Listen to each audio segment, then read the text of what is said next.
नमस्कार विद्यार्थी मित्रांनो, स्वागत आहे तुमचं आजच्या नवीन व्हिडिओमध्ये. तर आज आपण 17 मार्च 2026 च्या खूप महत्त्वाच्या चालू घडामोडी पाहत आहोत. तर आजचा आपला व्हिडिओ सुरू करण्याच्या अगोदर आपण कालच्या काही महत्त्वाच्या वन लाइनर स्वरूपाच्या चालू घडामोडी पाहून घेऊयात. तर कालचा आपला पहिला प्रश्न, सौर ऊर्जा योजनेमध्ये देशामध्ये कोणते राज्य प्रथम क्रमांकावर आहे? तर आपले महाराष्ट्र राज्य.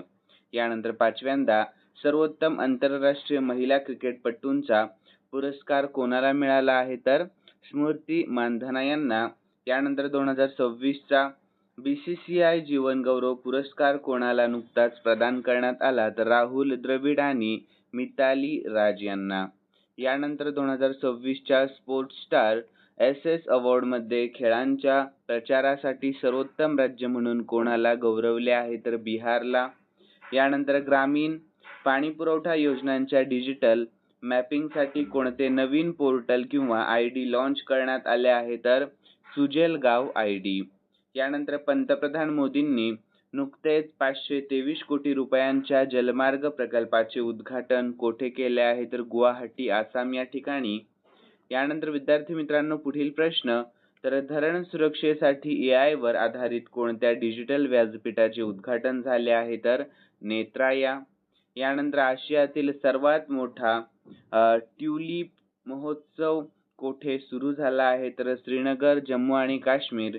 यानंतर आंध्र प्रदेश उच्च न्यायालयाच्या न्यायाधीश म्हणून अलीकडेच कोणी कार्यभार स्वीकारला? तर न्यायमूर्ती लिसा गिल यांनी. यानंतर 10वा आणि शेवटचा प्रश्न पाहून घेऊया. तर विद्यार्थी मित्रांनो, स्पोर्ट्स स्टार SS अवॉर्ड्स 2026 मध्ये लाईफ टाइम अचीवमेंट पुरस्कार कोणाला नुकताच देण्यात आला आहे? तर नारी कॉन्ट्रॅक्टर आणि MD वल्साम्मा यांना देण्यात आला आहे. यानंतर विद्यार्थी मित्रांनो, आपण आजच्या चालू घडामोडीकडे वळणार आहोत. आज तारीख आहे 17 मार्च 2026. तर आजचा आपला पहिला आणि महत्त्वाचा प्रश्न पाहूयात.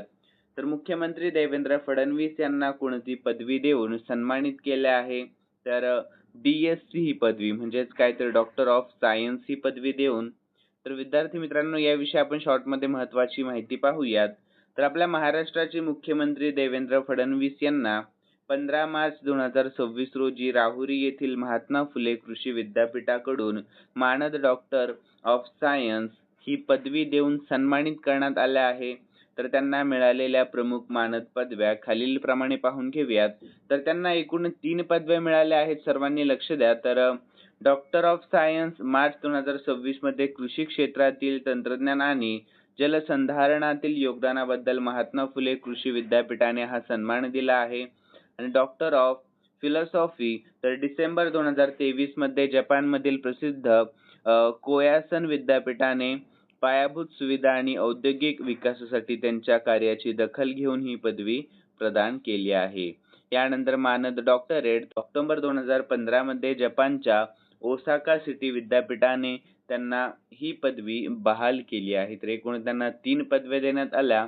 तर विद्यार्थी मित्रांनो, यानंतर पुढील प्रश्न आहे दुसरा. तर राज्यामध्ये जाणवणारा घरगुती गॅस सिलेंडरचा तुटवडा दूर करण्यासाठी सरकारने पेट्रोल पंपावर काय उपलब्ध करून देण्याचा मोठा निर्णय घेतला आहे? तर रॉकेल केरोसिन. ठीक आहे, सर्वांनी लक्षात ठेवा.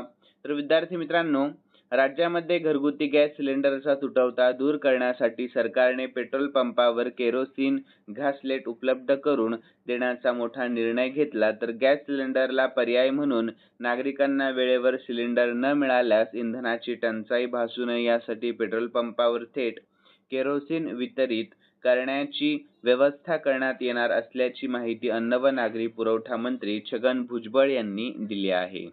यानंतर पुढील प्रश्न आहे तिसरा. तर सर्वोच्च न्यायालयाने सन्मानाने मरण्याचा अधिकार हा कोणत्या कलमाचा भाग असल्याचे स्पष्ट केले आहे? तर कलम 21 मध्ये सांगितले आहे. ठीक आहे, तर विद्यार्थी मित्रांनो, ऑप्शन बी हे योग्य उत्तर आहे. तर याविषयी महत्त्वाची माहिती पाहूयात आपण. तर सर्वोच्च न्यायालयाने भारतीय राज्यघटनेच्या कलम 21 म्हणजे आर्टिकल 21 अंतर्गत सन्मानाने मरण्याचा अधिकार हा जगण्याचा मूलभूत अधिकाराचा अविभाज्य भाग असल्याचे स्पष्ट केले आहे. तर common cause v Union of India 2018 या ऐतिहासिक खटल्यामध्ये न्यायालयाने हे मान्य केले आहे की सन्मानाने जगण्याचा अधिकार म्हणजे सन्मानाने मरणे देखील होय. यानंतर महत्त्वाचे तपशील आपण पाहून घेऊयात.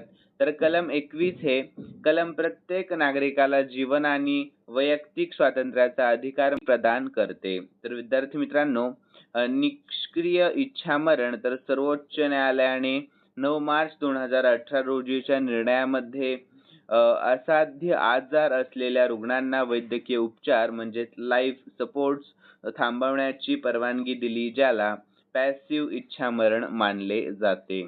तर लिव्हिंग विल तर या व्यक्तीला स्वतःच्या आयुष्याच्या शेवटच्या टप्प्यामध्ये कोणते उपचार घ्यायचे नाहीत हे आगाऊ ठरवण्याचा अधिकारही न्यायालयाने या अंतर्गत मान्य केला आहे.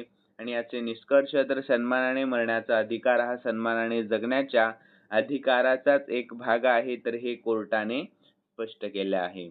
त्यानंतर चौथा प्रश्न, कोणत्या राज्यामध्ये धर्म स्वातंत्र्य विधेयक विधानसभा मंजूर करण्यात आले आहे? तर याचे योग्य उत्तर ऑप्शन सी, आपल्या महाराष्ट्र. कोणत्या? तर आपल्या महाराष्ट्र. तर विद्यार्थी मित्रांनो, मार्च 2026 मधील ताज्या घडामोडीनुसार महाराष्ट्र विधानसभा आणि छत्तीसगड या दोन राज्यांमध्ये धर्म स्वातंत्र्य विधेयक मंजूर किंवा प्रस्तावित करण्यात आले आहे. तर महाराष्ट्र विधानसभेने 16 मार्च 2026 रोजी महाराष्ट्र धर्म स्वातंत्र्य विधेयक 2026 आवाजी मतदानाने मंजूर केले आहे. तर बळजबरी, फसवणूक किंवा प्रलोभनाद्वारे होणारे धर्मांतर रोखणे हा या विधेयकाचा मुख्य उद्देश असणार आहे. आणि छत्तीसगड मंत्रिमंडळाने मार्च 2026 मध्ये धर्म स्वातंत्र्य विधेयक 2026 च्या मसुद्याला मंजुरी दिली असून ते विधानसभेच्या अर्थसंकल्पीय अधिवेशनामध्ये मांडले जाणार आहे. तर या व्यतिरिक्त राजस्थान सरकारने देखील 2025 मध्ये बेकायदेशीर धर्मांतर प्रतिबंध विधेयक मंजूर केले आहेत, हे देखील सर्वांनी लक्षात ठेवा. तर या विधेयकातील काही प्रमुख तरतुदी आपण पाहून घेऊयात महाराष्ट्राबद्दल. तर शिक्षा, बेकायदेशीर धर्मांतरासाठी 7 वर्षांपर्यंत कारावास आणि 5 लाख रुपयांपर्यंत दंडाची तरतूद आहे. आणि विवाह तर लग्नाच्या नावाखाली होणारे धर्मांतर अवैध ठरवण्यामध्ये येतील. आणि याची सूचना तर धर्मांतर करू इच्छिणाऱ्या व्यक्तीला जिल्हा प्रशासनाला 60 दिवस अगोदर पूर्व सूचना देणे बंधनकारक असणार आहे. यानंतर पाचवा प्रश्न, पुणे मुंबई द्रुतगती मार्गावरील कोणत्या प्रकल्पामुळे प्रवासाचा वेळ 25 मिनिटांनी कमी झाला आहे? तर याचे योग्य उत्तर ऑप्शन बी, मिसिंग लिंक प्रकल्प. काय? तर मिसिंग लिंक प्रकल्प. तर पुणे मुंबई द्रुतगती मार्गावरील मिसिंग लिंक प्रकल्पामुळे प्रवासाचा वेळ सुमारे 25 ते 30 मिनिटांनी कमी झाला आहे. तर 6,695 कोटी रुपये खर्चाचा हा प्रकल्प खोपोली ते कुसगाव लोणावळा दरम्यानचा अंतर 6 किलोमीटरने कमी करतो किंवा आणि खंडाळा घाटातील वाहतूक कोंडी टाळण्यास मदत देखील करतो. तर विद्यार्थ्यांनो, या प्रकल्पाची प्रमुख वैशिष्ट्ये काय आहे? तर अंतर कमी करणे. हा प्रकल्प खंडाळा घाटातील वळणावळणाचा रस्ता बायपास करून अंतर 6 किलोमीटरने कमी करतो. तर वेळेची बचत, तर प्रवासाचा वेळ 25 ते 30 मिनिटांनी वाचणार आहे. आणि याची वैशिष्ट्य, तर यामध्ये आपल्या भारतातील सर्वात उंच 182 मीटर केबल स्टेड पूल आणि लांब बोगद्याचा समावेश आहे. तर याचे उद्घाटन, तर हा प्रकल्प मे 2026 पर्यंत पूर्ण क्षमतेने सुरू होण्याचे नियोजित आहे. आणि या प्रकल्पामुळे वाहतूक कोंडी कमी होऊन मुंबई पुणे प्रवास अधिक जलद आणि सुरक्षित होणार आहे. यानंतर पुढील प्रश्न आहे 6वा. तर नीती आयोगच्या 2026 च्या वित्तीय आरोग्य निर्देशांक मध्ये महाराष्ट्र आपला कितव्या स्थानावर आहे? तर याचे योग्य उत्तर ऑप्शन सी, आपला महाराष्ट्र आहे 5व्या स्थानावर.